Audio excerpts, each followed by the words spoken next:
For more life-changing practical lessons, subscribe to our YouTube channel, Hope of Life. అస్తమించిన సూర్యుడు తిరిగి ఉదయించడం ఎంత సత్యమో, జీవితంలో పోరాడి ఓడిన వారు తిరిగి ఏదో ఒక రోజు గెలవడం కూడా అంతే సత్యం. విజయమే సర్వస్వం కాదు, పరాజయమే అంతం కాదు. ఏది జరిగినా మన ప్రయత్నాన్ని కొనసాగించే ధైర్యమే జీవితం. గెలిచే ప్రయత్నంలో నువ్వు సహనాన్ని కోల్పోతే ఆశయాన్ని కూడా కోల్పోయినట్టే. జీవితంలో గెలవాలన్న కసి ఉన్నవాడు ఎలాంటి పరిస్థితులనైనా తట్టుకుని నిలబడతాడు. నీ అపజయాలను తప్పటడుగులని ఎప్పుడూ అనుకోవద్దు. అవి తప్పటడుగులు కావు, భవిష్యత్తులో మీరేం చేయరాదో తెలిపే పాఠాలు. కష్టాల్ని ఎదురించే దమ్ము, బాధల్ని భరించే ఓర్పు ఎప్పుడైతే నీలో ఉంటాయో అప్పుడు జీవితంలో నువ్వు గెలవబోతున్నావని అర్థం.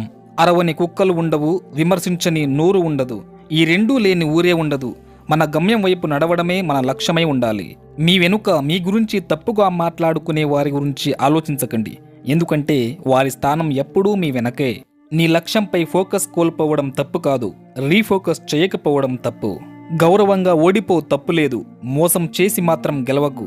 అలాంటి గెలుపుతో అందరినీ మెప్పించగలవేమో గాని నీ అంతరాత్మను మాత్రం ఎప్పటికీ ఒప్పించలేవు. తనను తాను ద్వేషించడం మొదలుపెట్టిన వ్యక్తికి పతనం తప్పదు. అసూయతో బ్రతికే వారికి సరైన నిద్ర ఉండదు. అహంకారంతో బ్రతికే వారికి సరైన మిత్రులు ఉండరు. అనుమానంతో బ్రతికే వారికి సరైన జీవితమే ఉండదు. అరుపులు గెలుపు కాదు, మౌనం ఓటమి కాదు.